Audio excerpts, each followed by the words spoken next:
ci condition yooyu. ci nga nekk. voilà ñu ñaanal ko mu ngi tudd Ndeye Fekkam Ndiaye. absolument ñi seetaan yëpp ñu koy ñaanal incha allah. alors à 10 ans nga ñàkk waajur mu bàyyi la ak ñetti rek yu jigéen wax nga sa biir wax d'ailleurs que ne ñoom xàmmewuñ ko yow si yaa ko ci xaw a xàmmee te scène bi nga ciy fàttaliku mooy bi ñu koy jël di yóbbu hôpital gisaatoo ko daanaka. alors nga màgg ci condition yooyu malgré tout Boubacar nga xeex ci sa àdduna pour nekk li nga nekk.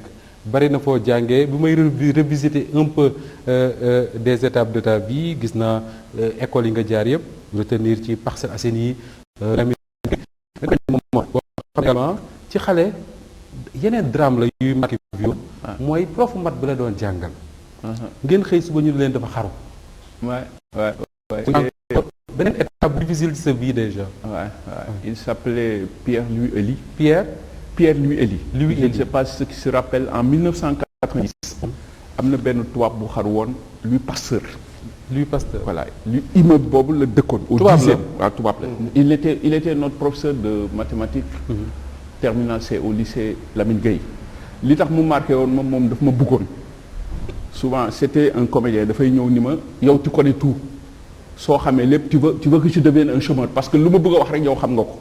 alors un bon jour on s'est réveillé rek moom ñu fekkee période boobu. xam naa ils vont se rappeler de ça.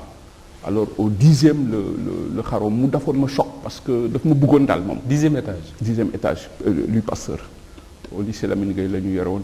terminal. ñi xam lycée Lamine Gueye école classe bi nekkoon ci kaw moo tuddoon terminal C2C.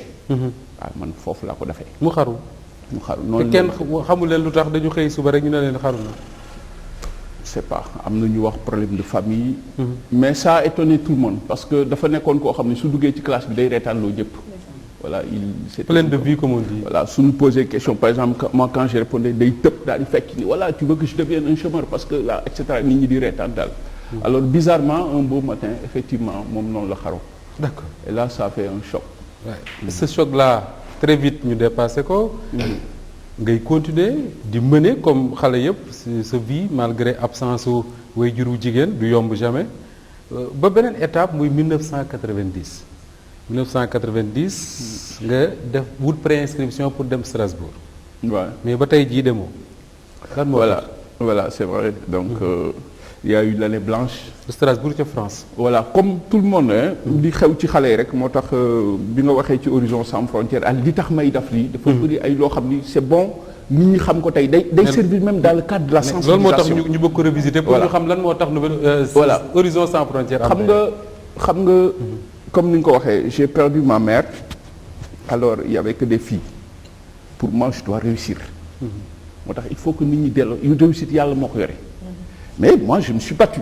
école damay jàngale yépp parce que man xaw ma woon leneen kenn xaw ma. man ci école yi laay fanaan di jàng. j'ai un seul ami c'est le professeur Ibrahima Niang de l'UCAD kooku rek laa xam Sénégal moom laa tuddee sama doom mu tuddee ma sama doom. alors école bu ma jàngee tamit pratiquement bon su ma jëlul premier je fais partie des premiers. il faut que man je réussisse pour mes enfants pour mes sœurs du moins. alors comme tout le monde aussi il faut ba jàngi parce que c'était un rêve moo tax je comprends le rêve de ces gosses il faut que ñu dem tukki ñun tamit il faut ñu tukki.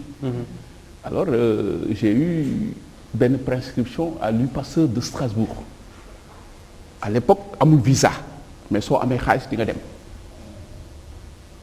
mais awma xaalis suma xarit bi son grand frère. jox ma 150 000 francs à l'époque loolu xaalis la mën na maa servir argent de poche. ak sama passeport ñu boole ma kenn fii. je peux même mu dugal ma ci kii boo xam ni comme ni ñu naxee xam nga nit ki li nga bëgg rek la lay nax. ñu jël sama xaalis ba jël passeport dem ak moom su ma tuddee fi ñu ko jëlee di ngeen sax jaaxle parce que daf ma nax boo xam ni effectivement naxuma sax parce que ce qu'il m'a dit. nu nax bi demee daf ma je vais dire son nom. xëy na léegi mu ngi dundatul wala dara c'était un journaliste. ah oui il s'appelle Pape Amadou Ba. journaliste. waaye il y avait benn journal boo xam ni naar bi ko moomoon c'est un Libanais il s'appelle Fares Aché maintenant je ne sais plus si c'est la République ak nu mu tuddati xamatuma ko. ñu boole ko ak man. mu ne ma je connais un commissaire dinaa la fa yóbbu je vais pas citer le nom xaw ma ndax mu ngi dund xaw ma dundul. ma présenté la ko comme étant mon jeune frère da nga war a jàngi c'est un gosse brillant dañ ko war a dimbali. le commissaire est au ministère de l'Intérieur ñu dem mu présenté ma ko ni ko voilà xale bi booy bi dañ ko war a dimbali. présenté ñu génnaat mu ne ma léegi jox ma xaalis bi ma jox ko commissaire ak passeport bi. ma jox ko xaalis bi mu dugg. mu génnaat ma ni ko mais moi j'aurais voulu quand même nga jox ma un papier attestant que j'ai donné mes 150 000 francs au commissaire. Oui. Mais ce qu'il m'a répondu est vrai mu ne ma sama rek kii kilifa la et on est au ministère de l'Intérieur ki assurance la suñu ko laajee loolu dafay mel ni wóoluwuñ ko xam nga loolu tam dëgg la. ma ni d'accord keroog laa ko gën a gis. sa xaalis dem sa passeport dem. non ma nekk fii di métti boo xam ni au Sénégal mënuma la ko wax loolu daf ma jàppoon après dama doon xëy ministère de dafa laay taxaw ba suba ngoon foog na ak le club de la presse amoon na benn maison foofu bu tuddoon club de la presse. boo xëyee rek dem taxaw. voilà dem naa sax ba commencé ci di kii commissaire bi ndeysaan club de la presse amoon na benn ku fa nekkoon ku tudd Tanor Dieng xaritu commissaire bi ma ko expliqué après daf ma ni commissaire bi nee na. Vraiment soo ko moytuwul mu tëj la. soo ko moytuwul soo dafa naan dina la tëj parce que en réalité joxuma ko xaalis bi et il a parfaitement raison donc loolu dund naa ko fii donc pour wax la ni nit ki ci li ko neex rek lañ koy namm moo tax je comprends ces gosses là. Bon après yàlla dimbali ma ba ñu defaral ma passeport j'en profite pour saluer Pape Massal Gueye moo doon député maire de Pout. mu nekkoon suma jëkkëru tante bu nekkoon Padois nga xam ne bi sama yaay gaañoo daf ma woo mu ne ma Ndakaaru gi mënoo fee am ku ma fi gën a fort kon dee ma seet si mu moo defaral passeport en un jour. ma jóg ma ni du ma fi toog. vous imaginez il y avait pas de visa ma am naa billet waaye aw ma xaalis ma ni damay dem Strasbourg. Bon comme j'ai des cousins en Milan ma ni damay jaar foofu xam nga rek ku xamul. su ma duggee. toog tuuti xam nga nit ñi rek da ngay dégg damay été ji quoi les gens n'ont rien compris foog ni soo ñëwee da ngay am tuuti xaalis après je continue. J'arrive à l'aéroport de Rome. Rome Italie yoroo ma xaalis. su ma yoroon xaalis damay dugg mais yoroo ma xaalis ñu téye ma foofu pendant je crois que fanaan naa fa ñaari fan ñu rapatrier ma ñu may rapatrier Dakar mais comme il y avait pas un vol direct sur Dakar ñu rapatrier ma Abidjan man noonu laa egsee Abidjan. ñu rapatrier Abidjan bàyyi la fa. non bàyyi ma Abidjan man foofu laa noonu laa toogee Abidjan bi ma egsee Abidjan. Oui. bi ñu rapatrié on nous a mis avec des façon nit bu nekk daal. te boobu mosoo dem Côte d'Ivoire. déedéet léegi bi ma toogee bi ñu tëjee ci salle bi. bon le commissaire yàlla daf nit ku baax daal mu ñëw mu ne xam naa bi ma gisee ak suma cartable ak samay lunette mu ne mais kii qu'est-ce qu'il fait là bokkul ak ñu fi toog ñu ne ko ah.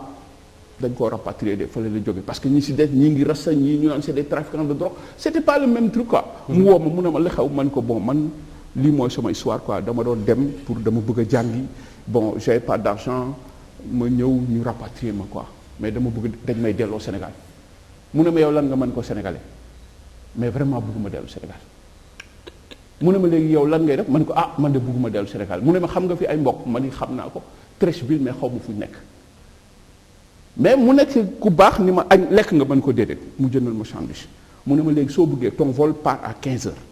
soo bëggee man mën naa la borom taxi Treichville nag soo waree di nga gis ay mbokk man noonu laa egsee Abidjan noonu laa fa toogee foofu laa jànge ba fay jàngale bon jàng boo xam ni je le fais par étape parce que jàng boo xam ni gisoo ndey gisoo baay gisoo ed gisoo dara. ñaata at nga def Côte d'Ivoire maay débrouillé daf naa 10 ans. 10 ans ci kuñ fa wàccee nii rek par hasard. waaw te gis nga pour wax leen c'est important cette question gis nga man.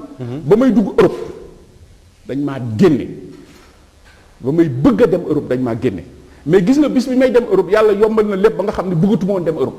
parce que j'étais là je travaillais maa ngi si jàmm ñu xëy suba tey rek. ci Côte d'Ivoire une guerre s'éclate. justement Côte d'Ivoire def ko fa 10 ans. waaw mais xaw tuut sa bakkan des fa ndax yaa ngi fa jugee juste bi guerre bi éclate. oui juste après avant juste li ma dimbali sax ba gis nga bi Guèye jëlee dëkk bi commencé jaxasoo.